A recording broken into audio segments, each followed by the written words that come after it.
Welcome back, Cal listeners. This is Methodical Millions, where you can better your future and better yourself.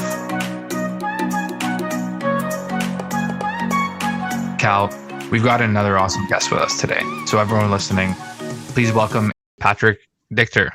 Patrick, how's it going today? I'm doing great. Good morning. Thanks for having me on. Absolutely. Thanks for joining us. How are you guys? Good. We had the craziest snowstorm in I feel it was like 20 years. So we got something like 40 or 60 centimeters of snow. And yeah, I spent the day shoveling. I haven't had a snow day since like I was a little kid. So it was nice to get like a work snow day. It's very rare, a snow place will get like very rarely shut down because most people can handle it, but highways were closed and it was insane. So yeah, it's kind of it's an interesting time, on top of everything else going on. Nice. How about yourself? Having a great week. We're expecting a big storm where I am in 2 days on Saturday. So you got to get this I don't know if they're called like snow shovel sleighs or something. They're wider. They look like almost like a reverse backhoe, like a huge bin that you can shovel with like a crossbar. Mm-hmm. I find them super useful because you can just like lug around, and if it's a huge pile of snow, it's fantastic. So if you ever see those at your local store, pick one up. Yeah, we're getting old when we get excited about that. Exactly, that in socks, right? Yeah. Yeah, that's awesome. So thanks again for coming on. So what gets you excited about life? What gets me excited, I think, learning new things, being able to help good people. My young kiddos gets me excited. Seeing opportunities, I guess, all sorts of things. But those are the first 3 or 4 that come to mind. Yeah, right on. And what does opportunity look like for you? How would you describe it? You're catching me at a funny time because I just purchased a small business about 25 days ago. So that's really consuming me, and that's the opportunity here, is to make sure that it's stable and then grow it, and then create more opportunities on top of it. So yeah, that's where I'm at right now, and that's the big opportunity that I'm seizing right now. Yeah, congrats. I think a lot of people go their whole lives without even thinking they could buy a business. So what is the business, and what was that process like? Yeah, so I bought a accounting and tax firm called Appletree Business Services, and we just serve small business. So those Main Street businesses that are 1 to 30 employees, we do bookkeeping, payroll, and tax in one easy plan. We have about 10 employees, and here we are recording in January, so it's kind of a nutty time to take over a business right in tax season, and as you're wrapping up prior year, kicking off the new year. But I'm excited to serve all the small businesses that we have and keep growing it. Right on. Are you an accountant by background? I'm not. So a lot of people are like, "What? You bought a accounting business? You're not an That's accountant." The best. I love that. I'll give you my long story. So that connects the dots. Undergrad, international business, and French and finance minors. Always enjoyed accounting, and then I got my MBA, and after that I worked for a digital marketing startup, and was there 7 years, and we grew it from 0 to 35 million in annual revenue, and I was leading sales. So I would go out, figure out the sales process myself, hire and train sales teams all over the country, and I loved just serving those small businesses and helping them, figure out Google Maps and figure out the internet at that time. And then had a good run there. And then after that, for 3.5 years, I was part of a small business consulting group. And we'd look at everything in their business, from, their sales and marketing strategy to sales and operations and financials to, recruiting and leadership skills. And loved that work. But what would happen is, most of the time when we'd start with a new client, their bookkeeping would just be atrocious, right? And we would refer them out to a decent bookkeeper, and it was transformative for the business. People would suddenly understand their profit margin and know how to track their cash flow and know how to make decisions. I had an itch to buy a business, and as I kept looking around, I just kept coming back to bookkeeping. Um, so yeah, I'm not an accountant. I've, taken accounting classes. My previous role, I was in their QuickBooks every day doing modeling and cash flow planning and reading financial statements. Um, so the plan is to, let the current team do the core services, and I'll keep learning, bookkeeping and all the different types of accounting and payroll services that we do, but I won't ever be the one that's, in the day-to-day there. My job is to focus on growing the firm and then adding additional services down the road. Right on. Can I ask you a couple questions there? So Yeah. like when it comes to the horror stories, and I'm very curious about this because I'd started a small, quote unquote company myself, and the first thing you do is I'm gonna start a company. So then you gotta incorporate, and you run into lawyers and accountants, and I found because it was such a nascent business. It was like a one man show. I'm not going to throw money around I don't have. So, there's this wall of give me $1,500. I'll do your bookkeeping. Give me $1,500. I'll do your corp docs. And I just find that I'm more like, well, what can I learn on my own? And, so I took a little bit of the plunge. Again, I took like maybe one accounting course in school, but Mhm. I found that like, just as like, how badly can you screw it up? And I'm sure you've seen the worst, but it's kind of like the approach I like taking is to try and see what you can learn, right? And I guess where I'm going with this is, what is like one of the worst, without naming names, stories you've seen, like where it's really been detrimental to a business? And then, what is like one or two tips for bookkeeping that you can give people listening to clean up their act? Yeah, so I think what you did is normal, right? A lot of people will DIY in the beginning, or they'll kind of like hobble along with their bookkeeping throughout the year, and then come tax time, they'll throw the mess over to a CPA, and then that CPA, or tax person does their best to interpret the mess, and they'll say, "Okay, John, your remodeling company went from 50K in revenue to 150K in revenue, and last year you made 40 grand." So I think that's the norm, is that people will do the DIY for a bit, and then they'll just hire the expertise on the tax side, or as they get bigger, they might have like one person doing their bookkeeping and then another firm doing their tax work. And so in terms of I guess the negatives that I've seen, or the bad examples, on the mild side, it's people not having any idea throughout the calendar year, like how much revenue is coming in the door, or what their profit margin is, or like how to intelligently plan, on an accrual basis for growth. Or, so many of the services businesses, like they have no idea what their, you know, true margin is, or as an owner steps out of production, how to make sure that you maintain profitability as you're hiring employees or contractors. So that's what I would see commonly. Some of the worst case scenarios is where people, overinvest, or they take risks without planning, and then they run out of cash, right? And then they're either shutting down the business, or they're having to like, you know, do some extreme measures where they pull money from elsewhere, or have to take, really high risk lending to keep the business open. Or they end up having to fire their team because they didn't do a good job with their cash flow planning. Or you'll see people that don't pay their taxes, and then they have huge tax bills, or they'll make mistakes with payroll, and then there's large fines, at least in the US, for payroll taxes and things like that. So it's a whole spectrum of like the little mistakes to like really kind of big, potentially life ending for a business mistakes that you can make. Yeah, so I mean, like simple math, like one minus two is a negative number. You're in deep trouble if you can't, get the basics. So I think, yeah, bookkeeping sounds like a fundamental, right? And, everyone talks about that stat, like 80% of businesses fail. So if you were to guess, how many businesses fail due to like just bad bookkeeping and operations?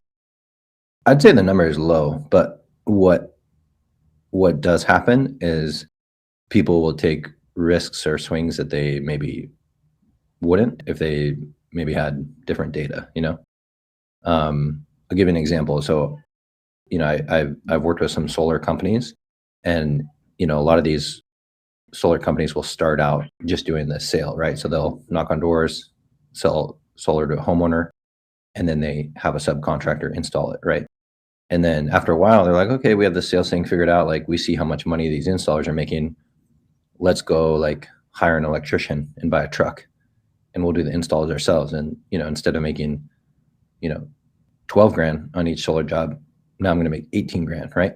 So because maybe they don't have enough cash reserves, or they didn't truly like figure out the margin there or plan well, like that's a risk that could definitely catapult them into growth and a lot more profitability. Or it can totally just blow up their business, where now, like, because they got distracted by that and all their cash flow is tied up with equipment and payroll, suddenly they run out of cash to be able to pay their salespeople, and then their salespeople quit. So that's sort of the cascading effect that I've seen, where not knowing your numbers leads to bad decision making. It's not like the bad bookkeeping in and of itself puts you out of business, but it is just, you really need that data to be able to plan. Or frankly, the other thing I just see is a lot of people they'll just plan based on how much cash is in their bank account, and then they won't grow past a certain point because they don't know how to allocate capital well, and then frankly they just burn out. So another example might be like the flooring guy who was making a pretty good living, but he's working 70 hours a week, and he's only making 50K, and he hasn't figured out how to like scale up to the next level. And did he go out of business? No, but he decided to just close it because he was just burnt out, right? But if we, had good financial data and a little bit of like planning, we could figure out how to help him make 100, 150K a year, and not, have his business like totally ruin his life, I guess, if you will. So, that was a long answer, but it's not like the bookkeeping makes you go out of business, but it's really the root of like a lot of the decision making and planning. Yeah, totally. And when it comes to allocating capital, is it business specific, or are there like basic fundamental blocks to any business that someone can learn? What are your thoughts on that? Right now, the firm that I bought serves a lot of different small businesses, and my plan is to, I think, niche within a few industries. So I really want to go after home service businesses, and then also professional services, that could include SaaS. And if you just look at kind of the main categories, there's a lot of elements to service businesses that you know that can be learned. But like, if you were to look at SaaS versus like e-commerce, those are totally different. Just the way you manage cash and the way the growth comes in. So there are definitely nuances to the type of business that you're in. And restaurant, like we don't deal with restaurants; those are a whole nother beast. Or retail, for example, right? It's all like inventory management, cash conversion. Those are categories that we don't deal with a lot. So there's definitely nuances and within a category that matter a lot. Yeah. Can we talk about how you found the business, and was it like on like a micro acquire site, or was it maybe friend of a friend? I'm curious about where do you even start to look for finding one? Yeah. So within the accounting space, you'll see some that come up on Biz by Sell, and then there's like 5 or 6 brokerages that most of the accountants like list with, that are industry specific. And yeah, me not being a CPA or accountant, as I mentioned before, most of those wouldn't give me the time of day, and it's pretty frustrating. And I feel like I'm decent at sales, and I'd try to tell my story and like the expertise that I brought and my plan for the business, and they just wouldn't give me the time of day or put me in front of their clients, except for one, Poe Advisors. So they're a great brokerage. But so what I ended up doing was working through my own network, and then also doing my own cold outreach to find listings on my own. So I was probably looking for about 10 months, and through my own outreach, I probably drummed up like 30 calls with sellers, had, probably 6 get to the LOI stage, and then ultimately this one that I closed on, I feel like I found a great one through my own outreach, and you know that was the process for me, creating my own deal flow. Yeah, there's something special about, you know, the drive and the purpose to say, I'm going to do this, I'm going to find something. And it's almost not necessarily like, one branch of or method of how to do it is important, but it's like you putting it out there and saying, I'm going to find something, and going through all the processes and finding out that, like the one that cracks the code or the winning deal. It doesn't really matter where, but the fact that you're trying and you're looking, I think is the essence of it. And was it a long process? Was it a bit discouraging? Because I think, like, whether it's starting or buying or just anything in life, people are going to go through hurdles. And why didn't you quit? Why didn't you say, you know what, maybe I'll pause it? What made you keep persisting and pushing forward? And what can you tell us about that? It was definitely a roller coaster, and I had another deal that I thought was going to close in June of last year, and it fell apart at the 11th hour. And then I kept looking, couldn't find anything, and it was getting towards the end of the year, and I'm like, well, shit, if I don't find anything before tax season, like I'm gonna have to wait a whole nother 4 or 5 months. So it was a giant roller coaster, but I guess for me, like, I'm a person that just really tries to figure something out, and the more I would look at deals, like the sharper I would get in like sizing up firms and like seeing the strengths and weaknesses of each deal. And frankly, like, I had times where I was like, what am I doing? Like, having imposter syndrome, or just wondering if I was making a mistake trying to do this. But what I kept going back to was just, it is a big risk to like take out an SBA loan and go buy a business. But I always felt like if I bought an accounting firm and it totally went to shit, like I could probably sell it for 60 or 70% of the value and then go back into like working in tech, so it would suck, and like I could financially recover from it, but it wasn't going to be like life ending, whereas like the upside, there's massive upside to be able to like build wealth, control my time, learn more, and maybe make down the road like 2 or 3 times the earnings that I was before. And when I would just sketch out that worst case scenario, it would just keep me a little bit grounded, that like, okay, at this point, like I'm ready to bet on myself. And frankly, I'm a stubborn, persistent person, so I was determined to keep at it and like go make it happen. Well, kudos to you. I can't imagine it's never easy going and making such a big commitment. And obviously, when you just know that you made the right decision and found the right company to buy, it must be definitely rewarding in a sense. And I was a bit curious. You mentioned before that you were helping and advising some of the smaller businesses. Do you still do that, or are you basically now full-time focusing on your recent acquisition? Yeah, and I'll also say the jury's still out. It's not even 30 days, so I think we'll see like 12, 18 months post close if if I did a good job of like the transition. But so far it feels like a great one. I'm not doing the type of work that I was doing previously with advising. I do plan on adding like controller services to our firm and fractional CFO work, and maybe eventually like some type of small business consulting where we help with CRM implementation and help with cash flow planning and tools that tie into accounting, and maybe even like fractional COO work.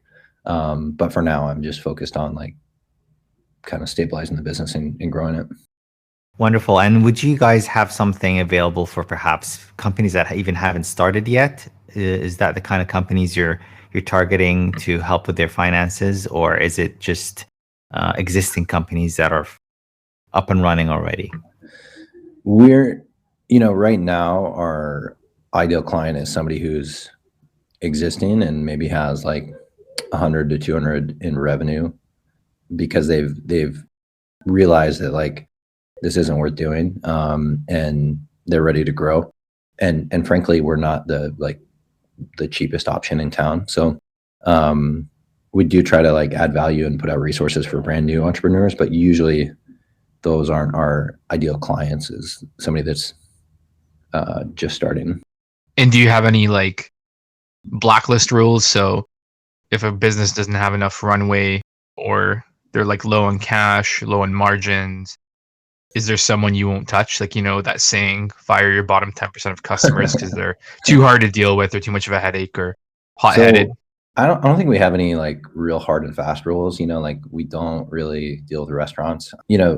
I'm really trying to stick to the ideal client these first few months that Appletree had before. And the way we position services is as one monthly plan to do bookkeeping, payroll, and tax as a bundle. So what we'll get a lot is people that come to us and they'll just say, can you do my tax return for my business? And normally we're not going to take those on where it's just their tax work. Frankly, because it just puts so much stress on the business if you have all that seasonal work. And frankly, it's not the client experience that we're trying to provide. Like we want them to have, one team that's doing everything for them throughout the year. So they have better cash flow management, they have better bookkeeping, and then the tax planning is done, synergistically with those. So it's not a blacklist per se, but usually like standalone tax work, we're not taking that. Yeah. And do you charge like a flat fee? Like you're almost like an advisor, so to speak. Someone like an investor would say, give me 5% and, I'll help you grow your business. So it's unique because it's like a hybrid between the essential of you have to file your taxes, you should and have to essentially have good bookkeeping. But I find you have like with your background, you can add like, some unique insights to businesses and, you're not quite on their board, but, I'm sure you can spot things and say like, what are you doing? You should change this. And you'd have a way easier time, running your business. So, how much of that is like a symbiotic thing where, at the end, like people will only use you because you have such a value add there. Yeah, I think that's definitely what we're trying to do with like that, subscription model, is saying like, I think any small business, they have 2 or 3 key people that sit at the table with them, right? It's like their accounting firm, their attorney, probably their website or marketing guy.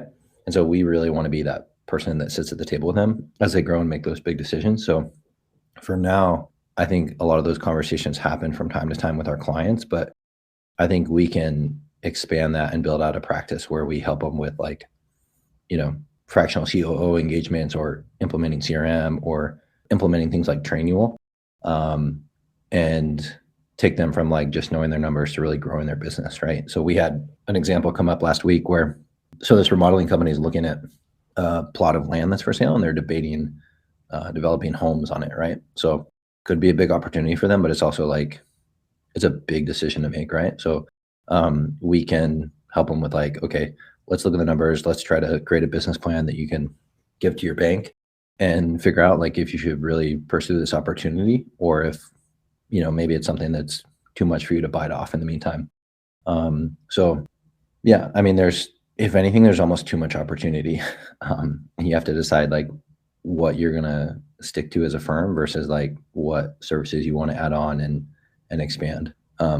Related to that, the owner that I bought this firm from, he's been part of an association for years. And this association is all accounting firms that just serve small businesses. And I got to be part of his mastermind group last week. And there were 8 to 10 of us owners, and everyone in the room, shares numbers and job descriptions and, best practices. And it was interesting because everyone is trying to stick to those core services of bookkeeping, payroll, and tax. And when I asked, like, has anyone offered fractional CFO services or fractional controller services or anything else, it was a resounding no. There are a couple of people that have like started to offer wealth management, but they just feel like you got to stay really tight with your service offering. Otherwise, like, it's just too much to manage.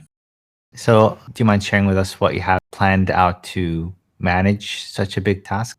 Well, it was very eye-opening because there were people in this group that are, 2 to 3 times the revenue size that we are, and that's what I want to aim for. And they've been able to get there with those service offerings. So I honestly I don't know. That's still something that I'm trying to decide is like if I just try to grow through these current service offerings, or if I bolt on and offer additional services um, to sell to our current base of clients. Yeah, and can you explain what the fractional part means? Is that like a on demand as opposed to full time service? Yeah. So when I say fractional CFO, if you look at like the accounting stack, right? If you picture like a triangle, like the kind of bottom basic needs are like that bookkeeping reconciliation work. And then from there you go up with like accounts payable, accounts receivable management. And then from there you might go up into like, um, you know, controller, staff accountant, things like that. And then from there you get up into like chief financial officer, right? So, if you're running a marketing agency and you're $2 million in revenue, it could be really great to have a CFO, right? But that person is going to cost you like 80 to 120K, right? As a full-time hire. So the idea is we could become a fractional CFO, right? Maybe for, I don't know, 1,500 to $3,000 per month. And what we'd be doing is like building out, dashboards, helping manage cost of goods, like looking at capital allocation, really those like higher level strategy decisions around, you know, financials that are more forward looking versus like, the bookkeeping and tax work is very like backwards looking. So that's the sort of offering that could be something to add in the future as a fractional CFO.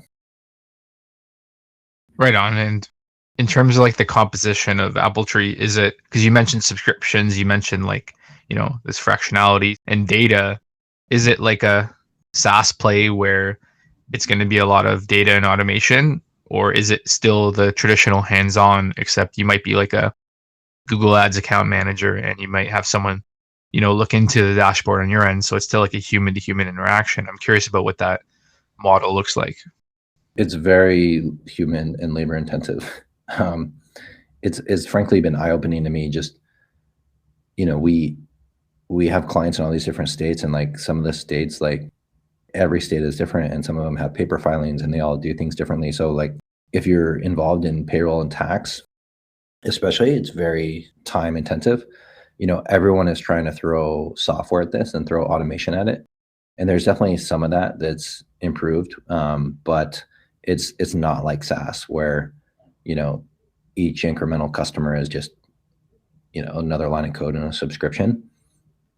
If anything, as these accounting firms scale, your profit margin as a business usually declines because you have more management and more overhead.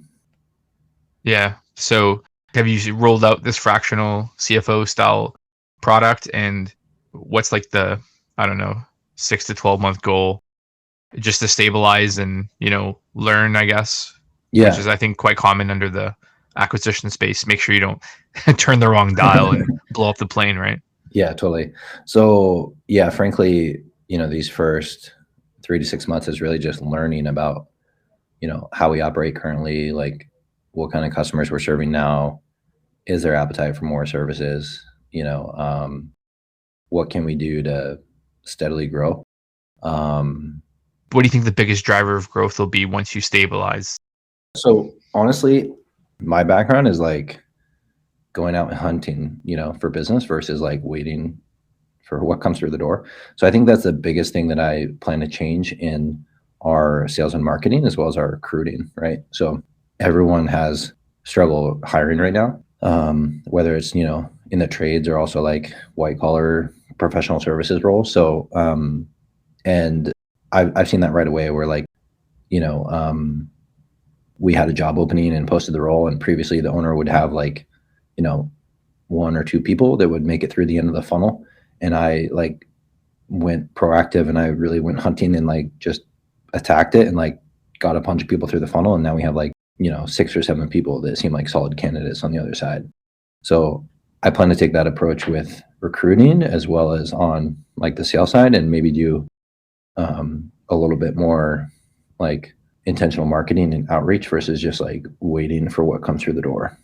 So I think that's, how I can steadily grow in the meantime. And then after that, like we'll see, do we add services, or do we, try to niche down in a couple of verticals? But I think in the short term, the low hanging fruit is like just be more intentional with how we pursue clients and how we pursue talent versus like, waiting for them to walk through the door.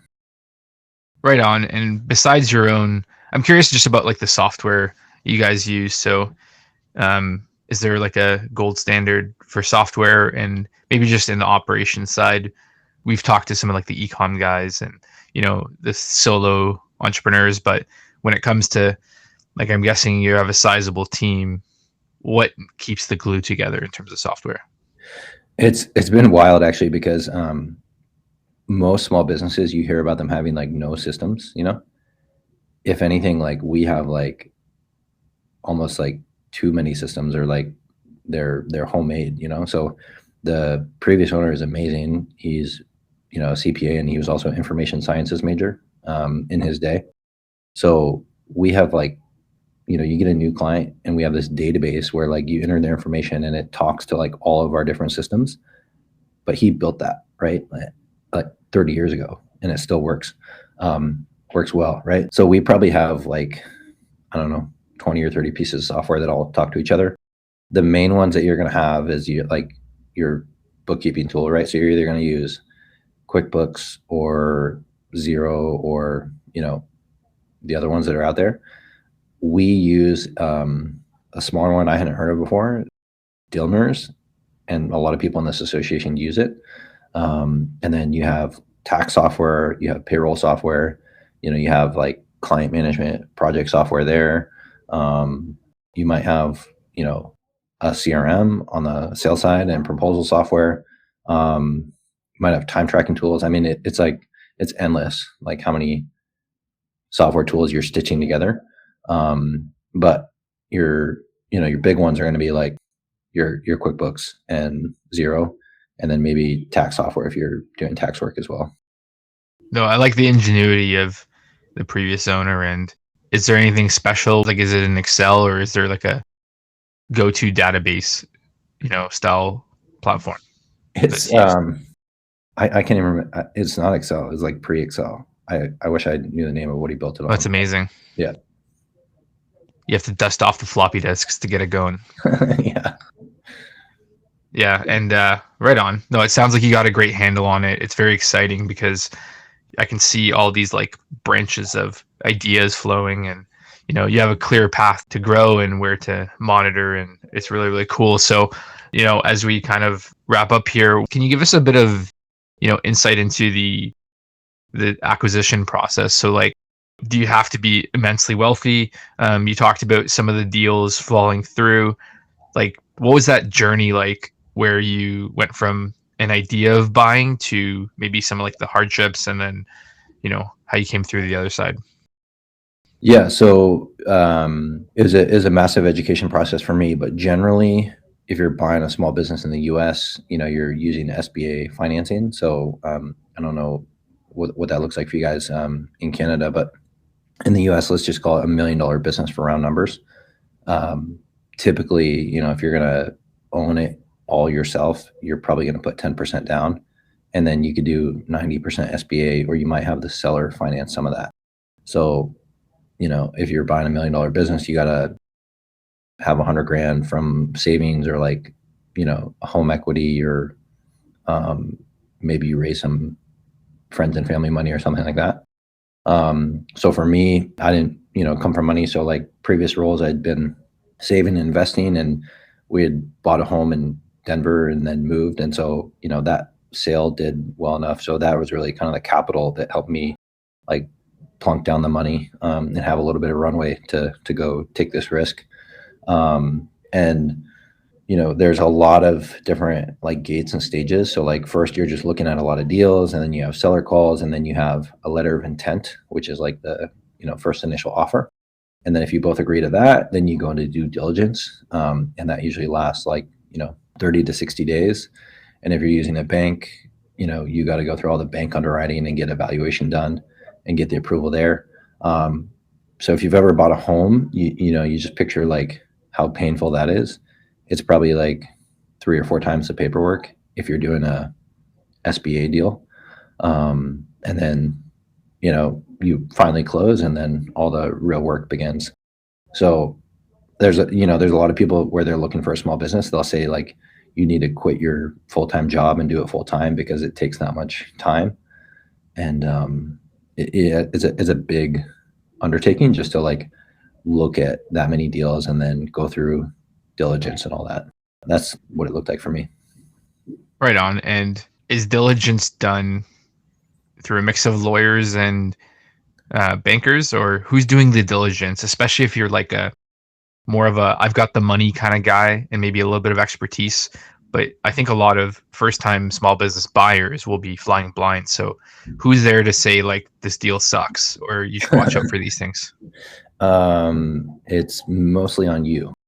So, there's a little bit of like, legal diligence is going to be done by hopefully your attorney, and then the bank, might do some, but a lot of it is on you. And for bigger deals, they'll hire specialized like accounting firms that just do what they call a quality of earnings. So if you were to buy like a $5 million SaaS business, like you'd probably spend $50K just to have somebody review their revenue and just see like, okay, how good is their billings? How good is their cash collection? Like, do their bank records truly match up with, what they reported in their financials and on their taxes, right?